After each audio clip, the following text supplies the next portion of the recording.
早晨，大家好，歡迎大家嚟參加今日嘅安康健康網絡網上中文健康講座。誰有中風危機，應如何處理 ？Next， 首先係領土嘅確認，我哋鄭重表示 BC 大學係位於Musqueam 原住民族嘅傳統、祖傳同埋未被割讓嘅領土上邊。同時咧，BC 大學溫哥華嘅辦事處亦都係普遍位於 Squamish 同 Tsleil-Waututh 嘅領土上邊。我哋亦感謝今日各位喺唔同嘅地方參加呢一個活動，並認可其傳統領土嘅持有者同埋看護者。Next， 我係何陳宇慈 Barbara Ho， 係一名註冊護士，亦都係安康健康網絡首席護理主任。今日咧，我係你大會嘅主持人。網上嘅朋友，大家好，歡迎大家嚟參加今日嘅安康線上中文講座嘅。呢個係誰有中風危機，應如何處理？簡單咁介紹一下安康啦，可能有啲朋友咧係第一次參加我哋嘅講座嘅。咁安康健康網絡咧係由 BC 大學醫學院數碼急救醫學部發起嘅一個項目。咁由執行董事何建滔醫生領導，已經創辦咗咧係有19年噶啦。我哋亦都好感謝 BC 省衛生廳患者為伴呢個計劃嘅一直嘅支持。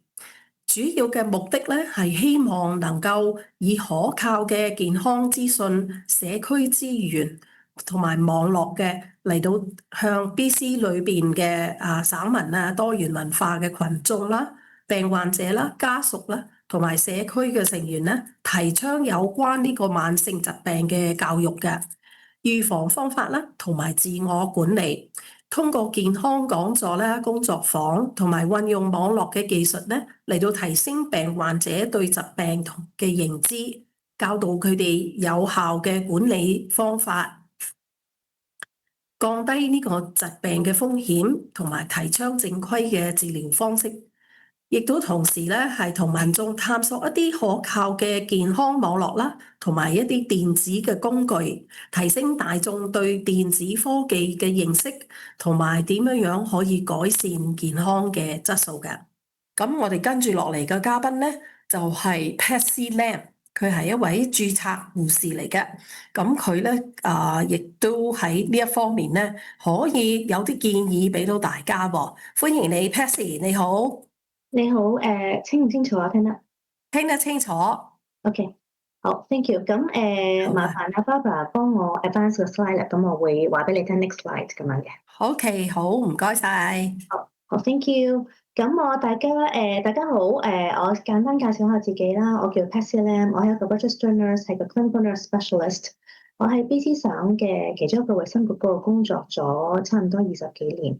咁好，今次咧好多謝咧 Barbara 同 Minica 邀請我過嚟講下咩叫 Advanced Care Planning。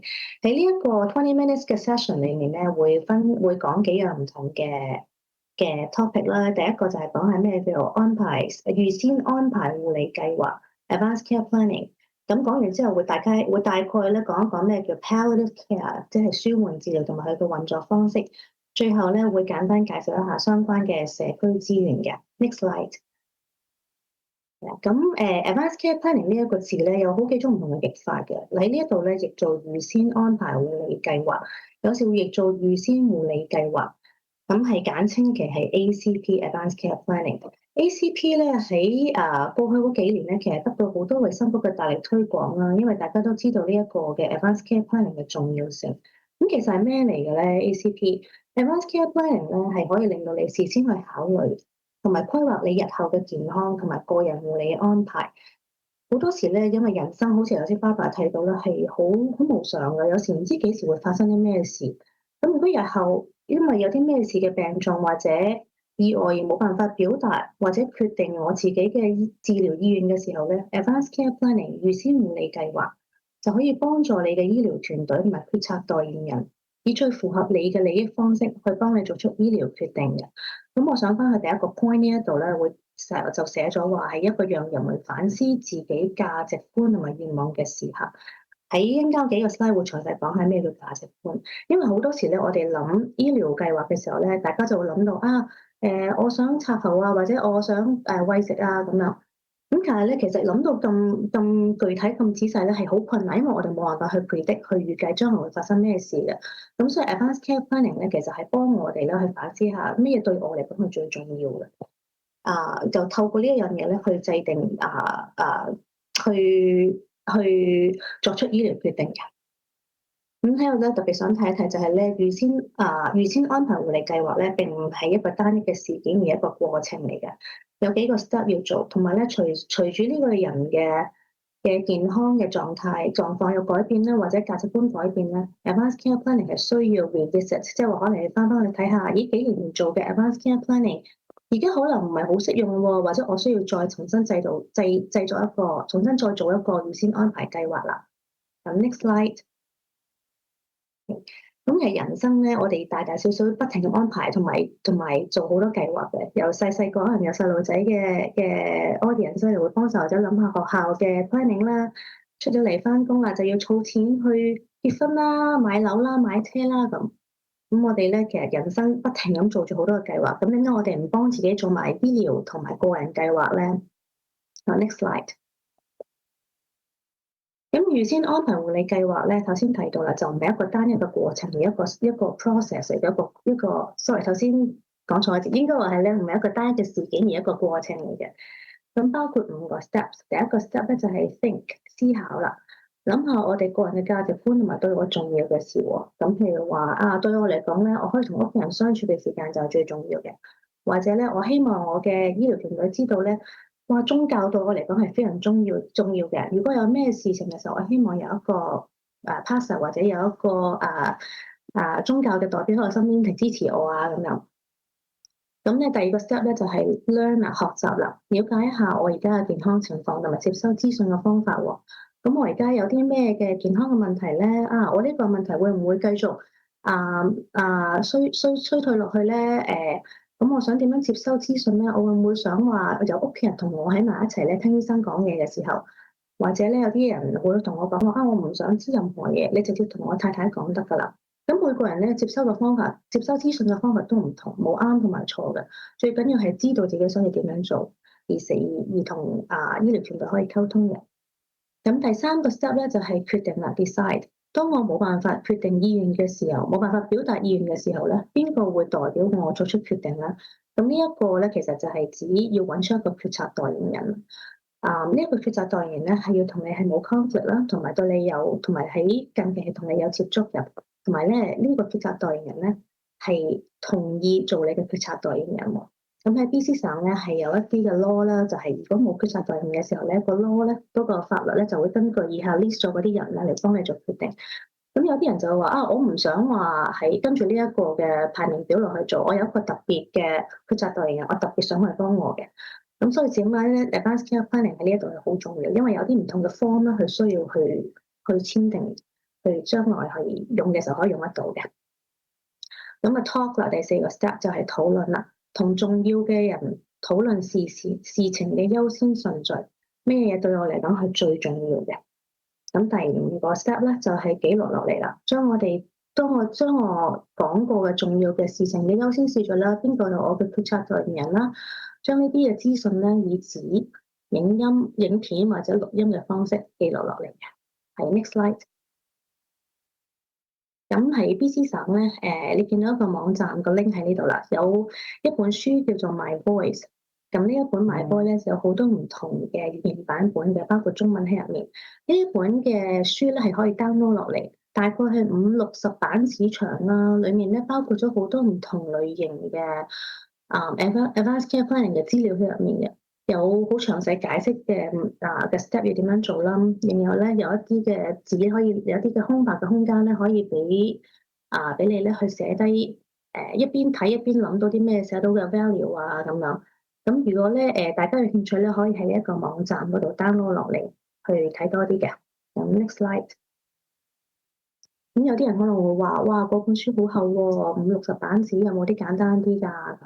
咁喺非洲衛生局咧有一本叫做《A Workbook for Advanced Care Planning》嘅書，就大概20幾版字長嘅。咁呢一個咧係一個簡單版嚟嘅，資助係幫助一啲中風或者腦部受傷嘅人啦，同埋英語能力有限嘅人。咁暫時只係提供英文版本嘅啫。咁我個人去睇過呢一本書，我覺得咧係非常之簡單明了。佢會問你好多問題啦，你可以自己寫低嘅答案咧，就幫你去統一你嘅思想，去 organize 你嘅思想，去做 planning 嘅。